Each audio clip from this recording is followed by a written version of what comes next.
Harvard Divinity School. 100 Years Rudolf Steiner, December 15th and 16th, 2025. And we're going to begin with Terje Sparby.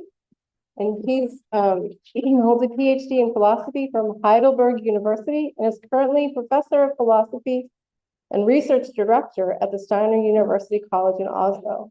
And he will be speaking with us about Steiner's Trinitarian view and the philosophy of mind, the critique of Robert Lawrence Kuhn's landscape of consciousness. Hello, everyone. Hope you're ready for some philosophy late afternoon. I'll try not to bother you too much. I'll have to bother you a little bit with some distinctions and arguments and so on.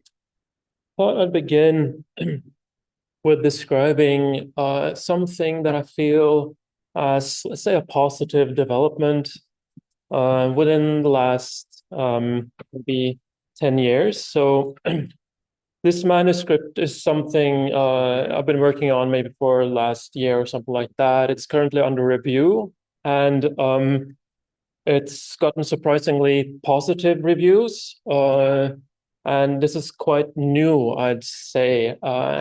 If I'd submit a manuscript on Steiner like this 10 years ago, I could get feedback like, or death rejection and feedback like, any work in the spirit of Rudolf Steiner is in principle unscientific, so we can't even consider it.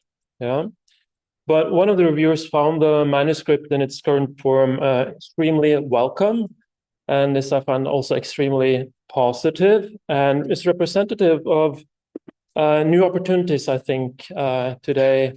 And it's part of a development that we've been seeing also over the last few years. Christian Clement, that's going to talk after me, has also been publishing the critical edition of Steiner's work. So that's kind of representative of what's been going on. And even this manuscript that I'm going to critique, or the taxonomy that I'm going to critique, is an example of this. So yes, here's the overview. I've written this manuscript with some colleagues in Germany and Norway. You can see the names there. And basically what I'll be claiming today is that the taxonomic placement of Steiner in the landscape of consciousness taxonomy suggested by Kuhn, I'll call it LCT, is basically wrong. And I'll say why. And I'll suggest that Steiner should be understood as a Trinitarian thinker. And then I'll go into some implications about this when it comes to meaning making, consciousness in artificial intelligence systems, virtual immortality, and the possibility of consciousness after physical death. And if I get time, if I have time, I'll say something about this idea of Trinitarianism as a meta theory in consciousness studies. Okay, so some of you may have seen, even heard about Robert Lawrence Kuhn. If you're interested in consciousness and happen to be on YouTube and do some searching there's a chance that some of his videos pop up. I think it's actually doing a TV show called Closer to the Truth, but a lot of these videos also show up on YouTube. And Robert Lawrence Kuhn has been interviewing, I think you can say, the most influential people currently in the field, with all kinds of backgrounds, from materialists like Anil Seth and idealists like Kastrup, and most of the people doing influential work in the field. He is a neuroscientist himself, but hasn't really been working in science as much. That's what I get, at least, until recently. He published this big manuscript. It's the largest manuscript I've ever seen. I think it's 169 pages. So it's basically a small book. There you can see the name of the paper and where it's published. It's already got more than 100 citations and was published in 2024. So it's about 1.5 years old. So it's already quite influential. And what was very surprising to me is also that not only will you find something on theosophy there, but also anthroposophy. And he suggests this taxonomy. There you see the main categories. So this is a classification of current views on consciousness that can potentially provide an explanation for consciousness. So we get a lot of materialist theories. I think that's representative of what's been going on last, let's say, 50 years. So there's a lot of distinctions of different materialist theories. And then you get a bunch of different non-materialist theories like non-reductive physicalism, quantum theories, and so on. And again, you'll find theosophy and Steiner, completely surprising. And Steiner is classified, also surprisingly, as a dualist. I think Steiner would not agree. I would also say no. And the grumpy cat would also say no. There's something that's not right in this. So I'll be happy if I could just sort of provide an argument for why that is an incorrect taxonomic placement.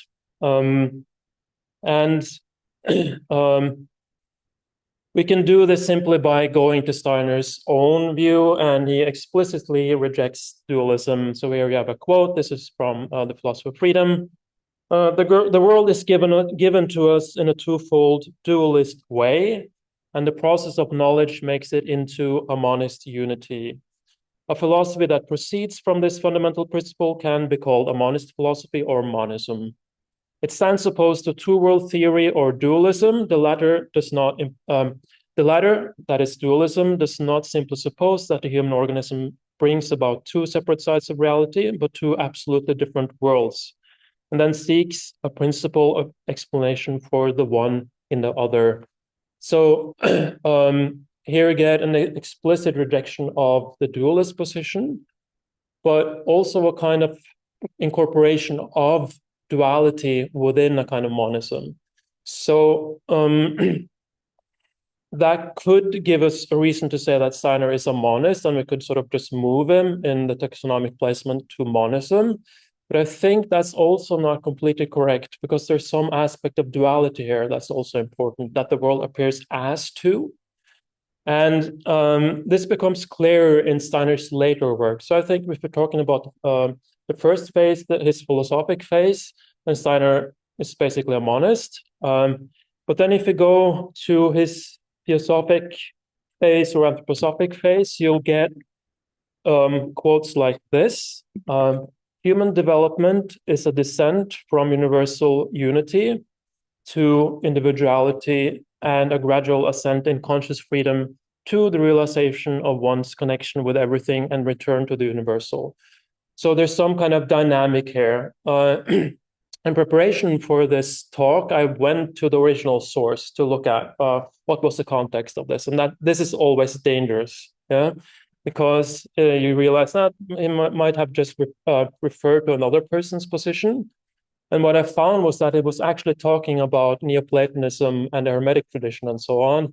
So I thought, oops, maybe this is not his own position, but he sort of seamlessly transitions into his own terminology with, the etheric body and so on. So he clearly sort of accepts this position and ends with this Hermetic motto, as above, so below. So he clearly sort of adopts this position. I think it's representative also for the whole of his later thinking, although he sort of adds his different takes on different things there. Yeah, and what you'll get then is something like this, which this picture I sometimes call the anthroposophic bathtub. So you can just imagine looking at the bathtub from the side. You have this idea of an original unity that differentiates, and then you get like a final stage, to use Barfield's terminology, a final participation, where you have some degree of unity and some degree of differentiation sort of coming together. And I think this is sort of the fundamental figure that you'll find in Steiner, at least in his later thought. And that's also what I call then the Trinitarian position, which is then a kind of dynamic integration of monism and dualism in a developmental scheme like that. And you'll find this sort of distinction in moving in three parts all across Steiner's work. It sometimes feels like a bit of an obsession. Everything is threefolded, tripartite, and so on. I'm sure you're familiar with this, body, soul, and spirit, and so on. I won't go into the details there. But I think we can also find this way of thinking in different traditions, like the idea of the Trimurti. You have the three Dantians, or I think it's called Jing Qi Shen in the Chinese tradition. In Platonism, you also get the threefold distinction of the one, the intellect, and the soul. In Christianity, of course, you have the idea of the Holy Trinity, and also this idea that there are more than one body. And in German idealism, you'll also get the same thing. So this is not something that's necessarily only found in Steiner, this idea of Trinitarian scheme. I think you can find it across different traditions throughout the world. And then you can also find it, I think, today in a few philosophies of mind, like the cosmopsychism of Philip Goff, where the idea is that there is sort of a universal consciousness that differentiates, which is distinct from typical panpsychist accounts, where you get, you start with the idea that there is fundamental consciousness in the universe, but it comes together as parts and then shapes wholes. Whitehead's process philosophy, it's been talked about and compared. I think it's pretty close to what Steiner is developing. Dual aspect monism, and also Desjardins' theory of consciousness. And the reasons I'm mentioning this is that you also find this in the LCT, the taxonomy of Kuhn. So it might be that it could add something like Trinitarianism into that taxonomy and place a few of these other thinkers in there as well. And some of my own work has been in line with this, although I haven't really used this term yet, Trinitarianism. But in some early work I did, I think you need something like that in order to understand the idea of freedom in Steiner. It needs to be developmental, Trinitarian. We have also published some things where we argue that there's some limit in the sort of the dualist take on the human being, where you have only a body as opposed to a soul. And there are a lot of interesting things that happen if you add a third to that, where you basically can start to move around the problem of dualism. Yes.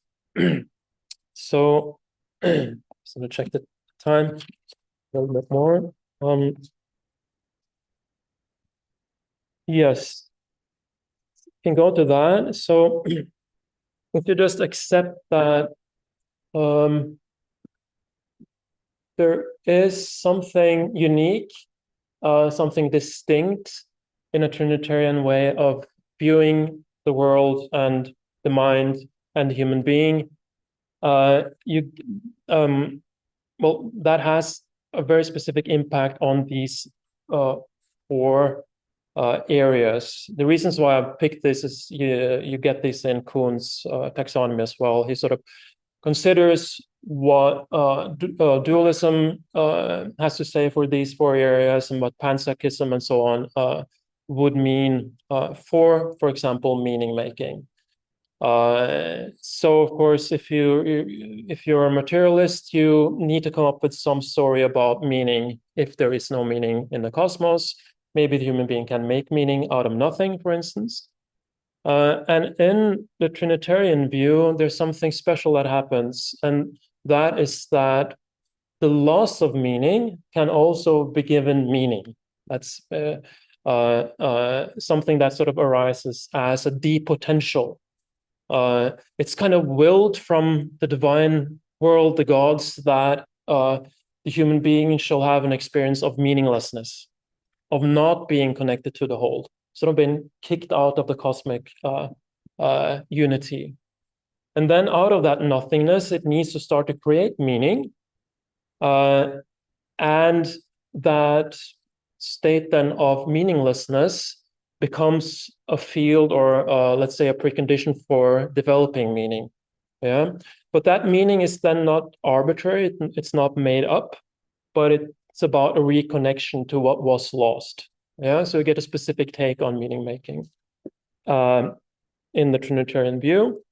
And then we have the issue of consciousness in artificial intelligence systems, AI. Of course, there's a lot of discussion around that now. Is ChatGPT becoming conscious and so on? Some people say yes, some say no.